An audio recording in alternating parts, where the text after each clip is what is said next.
Hi అండి, welcome to మా తులసి పూజ home vlogs. అందరూ ఎలా ఉన్నారు? నేనైతే చాలా బాగున్నానండి. ఇది ట్యూస్డే మార్నింగ్ వ్లాగు. నేనైతే లేట్గానే లేచానండి. 5:40 అలా అవుతుంది. ఇంకా వీధి లైట్లు కూడా ఆఫ్ చేయలేదు చూడండి. ఇంటి ముందు అయితే నేను ముందు ఊడ్చుకొని అంతా కూడా నీళ్ళు చల్లుకున్నానండి. ఇలా నేనంతా ఊడ్చే లోపల వచ్చేసింది. ప్రతిరోజు 6 అయ్యేదలికి వచ్చేస్తుందండి. ప్రతిరోజు వస్తుంది. నేను నైటే రైస్ కానీ లేదంటే బియ్యం కానీ ఏది ఉంటే అది పెడతానండి. డైలీ అనేది వస్తుందండి. ఒకటి కాదండి, 2-3 ఆవులు వస్తాయి. ఇంకా మా ఇంట్లో కుక్క ఉందండి. 3 పిల్లులు ఉన్నాయి. ఇంకా ముందరైతే పిచ్చుకలకండి. అన్నీ కూడా జంతువులన్నిటికీ కూడా పక్షులకు అన్నిటికీ కూడా మా ఇంట్లో అయితే కనుక భోజనం రెడీగా ఉండాలండి. నేను సపరేట్గా వీటన్నిటికీ కూడా అన్నం వండుతాను. పిచ్చుకలకైతే బియ్యం కానీ లేదా సద్దలు కానీ జొన్నలు కానీ వేసేస్తుంటారండి. మా ఇంట్లో వాళ్ళందరికీ జంతువులు అంటే చాలా ఇష్టం అండి. ఇలాగా ఆవులు అయితే కనుక 2-3 ఆవులు వచ్చేస్తూ ఉంటాయి. ఇక బయట పని మొత్తం పూర్తి చేసుకున్నాక వంటగదికి వచ్చేసానండి. చూపిస్తాను రండి స్టవ్ మీద ఏమేమి పెట్టాను. ఒక గిన్నెలో టీకి అయితే పాలు కాంచుతున్నానండి. మరొక గిన్నెలోనూ రైస్ పెట్టేశాను. చెప్పాను కదండి, పిల్లలు స్కూల్కి 7:30కే వెళ్తారు కదా. బస్ అయితే కనుక పెద్ద బాబుది 7:30కే వస్తుంది. అందుకే రైస్ కూడా పొద్దున్నే చేయాలి కదా. ఈరోజు లేట్గా లేచానని తొందరగా టిఫిన్ చేద్దామని సేమియా ఉప్మా చేస్తున్నాను. మా పిల్లలు అయితే సేమియా ఉప్మా అయితే ఇద్దరు తింటారు. పెద్ద బాబు అయితే ఉప్మా అంటే తినడు, మామూలు రవ్వ ఉప్మా అయితే. చిన్న బాబు అయితే కనుక ఉగ్గానంటే తినడు అనమాట. సేమియా ఉప్మా అయితే ఇద్దరు తినేస్తారు. పిల్లల క్యారేజీకి అయితే చిత్రాన్నం చేశానండి, నిమ్మకాయ చిత్రాన్నము. ఇది నా స్టైల్లో రాయలసీమ ఫేమస్ చిత్రాన్నం అండి. సూపర్ ఉంటుంది టేస్ట్ అయితే కనుక. ఇలా చిత్రాన్నం రెడీ చేశాను క్యారేజీకి. ఉప్మా కూడా రెడీ అయిపోయింది చూడండి. ఇలా తొందరగానే చేసేయాలండి. పొద్దున్నే చాలా హడావిడిగా ఉంటుంది. ఇలా ఉప్మా రెడీ అయిపోయిన తర్వాత ఇలా మూత పెట్టుకొని పక్కన పెట్టేసుకుంటున్నాను. పెద్దబాబుకి క్యారేజ్ అంతా రెడీ చేసి స్కూల్కి పంపించేశానండి. ఇక ఇంట్లో చూడండి ఎలా ఉన్నాయో. ఇవి మండే పిండిన బట్టలండి. వర్షం వచ్చి ఆరలేదనమాట. ఇలా మంచం పైన ఆరబెట్టుకున్నాను. ఇవన్నీ ఆరిన తర్వాత మరత పెట్టుకోవాలండి. నైట్ అయితే అన్నీ శుభ్రంగా పెట్టుకుంటానండి. నేను వంట చేసే లోపల ఇళ్ళంతా ఎలా చేసి పెట్టారో చూడండి. మా పిల్లలు అయితే కనుక ఎప్పుడు చూసినా ఇద్దరు గొడవ పడుతూనే ఉంటారండి. కానీ ఒకరంటే ఒకరి మీద చాలా ప్రేమ ఇద్దరికీను. మా చిన్నబాబు చూడండి ఎంత అల్లరి చేస్తున్నాడో. ఇంకా స్కూల్కి వెళ్ళలేదు, వాళ్ళ అన్న వెళ్ళిపోయాడు.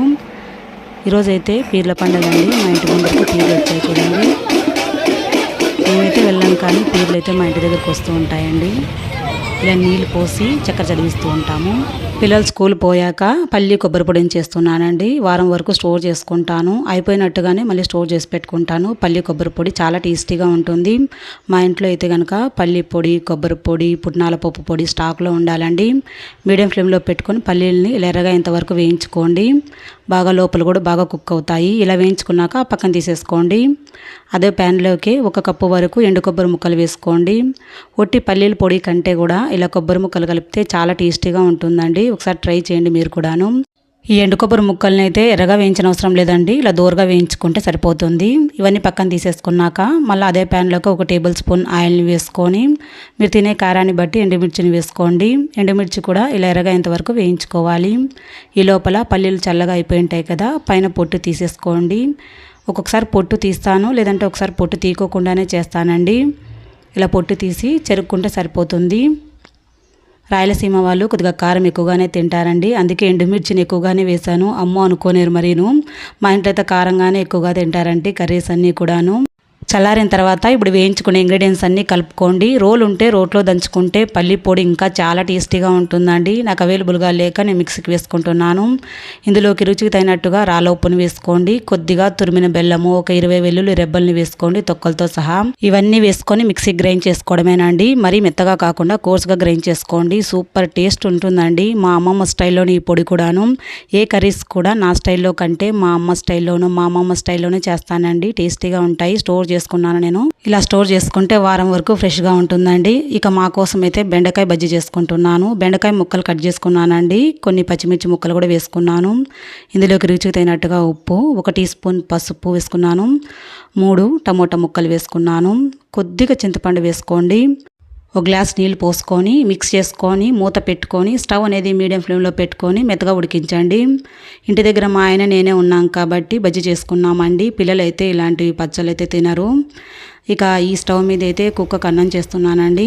ఆవుకి కుక్కకు పిల్లులు ఉన్నాయని చెప్పాను కదా, వాటికి సపరేట్గా అన్నం వండాలి. ఈ కుక్కకు, పిల్లులకు, ఆవుకు సపరేట్గా రేషన్ బియ్యంతో చేస్తానండి. అన్నీ మనం తినే బియ్యంతో చేయాలంటే మనకు కూడా కష్టమే కదండి. అందుకని రేషన్ బియ్యంతోనే ఈ జంతువులన్నిటికీ పెడతాను. ఈ స్టవ్ మీద రైస్ అవుతూ ఉంటుందండి. ఈ లోపల ఈ బజ్జీ కూడా మెత్తగా అయిపోయింది చూడండి. పప్పు గుత్తి తీసుకొని మెత్తగా మెదుపుకున్నాను. ఇలా మెదుపుకొని పోపు కూడా పెట్టుకున్నానండి. రాగి ముద్ద చేసుకొని మా ఆయన నేను తినేసాము. ఈ పనులన్నీ అయిపోయిన తర్వాత ఇంకా క్లీనింగ్ ఉన్నాయని చెప్పాను కదండి. రోజు కొద్ది కొద్దిగా చేసుకుంటున్నాను అంటున్నా కదా. ఈరోజు అయితే హాల్ క్లీన్ చేస్తున్నానండి. హాల్ క్లీన్ చేశాను. పొద్దున్నుంచి 3-4 గంటల వరకు పని సరిపోయిందండి. ఇలా చిన్న చిన్న పనులు అయితే కనుక ఈరోజు చేసుకున్నాను. 3 డేస్ నుంచి చేస్తున్నానండి. ఈరోజు అయితే కనుక హాల్ క్లీనింగ్ చేశాను. శ్రావణ మాసం వచ్చే లోపలే ఇవన్నీ క్లీన్ చేసుకుంటే బాగుంటుంది కదండి. శ్రావణ మాసంలో మనమంతా బూజులు తులపకూడదు అంటూ ఉంటారు కదా. అందుకని ఇప్పుడే క్లీన్ చేసుకుంటున్నాను. అమావాస్య రాకముందరే అన్నీ క్లీన్ చేసుకుంటున్నాను. చూడండి పిల్లి అయితే ఎలా పరిగెత్తుతుందో. ఇల్లంతా కూడా ఊడ్చుకొని అంతా బండలు తుడిసేస్తున్నానండి. మా ఇంట్లో పిల్లులు అయితే చాలా చాలా హింసిస్తాయండి. ముద్దుగా ఉంటాయి. అవి కూడా మావి కాదండి పిల్లులు అనేటివి. పక్కింటి ఆవిడ మేము ఊరు వెళ్తున్నాము 3 రోజులు 4 రోజులు చూసుకోండి పిల్లుల్ని ఇంట్లో పెట్టిపోతే మళ్ళీ అన్నం ఎలాగని బయటకు వదిలేసి చెప్పిపోయిందండి. ఆ రోజైతే 3 రోజులు 4 రోజులు మేమే అన్నం పెట్టాము. అప్పటి నుంచి ఆవిడ వచ్చినా కానీ వాళ్ళ ఇంటికి వెళ్ళలేదండి. ఇంకా మా ఇంట్లోనే ఉండిపోయాయి. నేను అన్నం పెట్టేంత వరకు నన్ను హింసిస్తూనే ఉంటాయండి. అరిసి అరిసి వేస్తూ ఉంటాయి. మూగు జంతువులు కదండి, వాటికి ఏమైనా మాటలు వస్తాయా? వెనకలైతే 3 పిల్లులు అరుస్తూ ఉంటాయి. ముందరైతే గేట్ కొడుతూ ఉంటుందండి కుక్క అన్నం పెట్టమని. చాలా ముద్దుగా ఉంటాయి. నైట్ అయితే కనుక దోసపిండి అయితే కొద్దిగా ఉందండి. 2 దోశలు ఏమవుతాయి. మా పిల్లల గురించి తెలిసిందే కదండి. అల్లరే అనమాట. నేను ఒక బాబుకి వేస్తే ఇంకొక బాబు అలుగుతాడనమాట. అందుకైతే ఎలా చేయాలనుకొని పిల్లలు వచ్చే లోపల ఆలోచన చేశాను. కొద్దిగా ఆ దోసపిండిలోకి 2 కప్పుల వరకు గోధుమ పిండిని నీళ్ళలో కలుపుకొని అందులో కలిపేసుకొని బాగా మిక్స్ చేసుకొని 1 గంట సేపు నానబెట్టుకున్నానండి. నానబెట్టుకొని ఇంటందరికి కూడా దోశ వేసాను. చాలా సాఫ్ట్గా వచ్చాయండి. చాలా బాగా నచ్చాయి పిల్లలకైతే కనుక. ఏమిటితో వేసామో దోశలు అన్నారు. పిల్లలు కదా అండి, వాళ్ళకి నచ్చినట్టుగా చేస్తేనే బాగుంటుంది కదా. ఈరోజు వీడియో ఎలా ఉందో మాకు చెప్పండి. మన ఛానల్ని కొత్తగా చూస్తూ ఉంటే సబ్స్క్రైబ్ చేసుకోండి.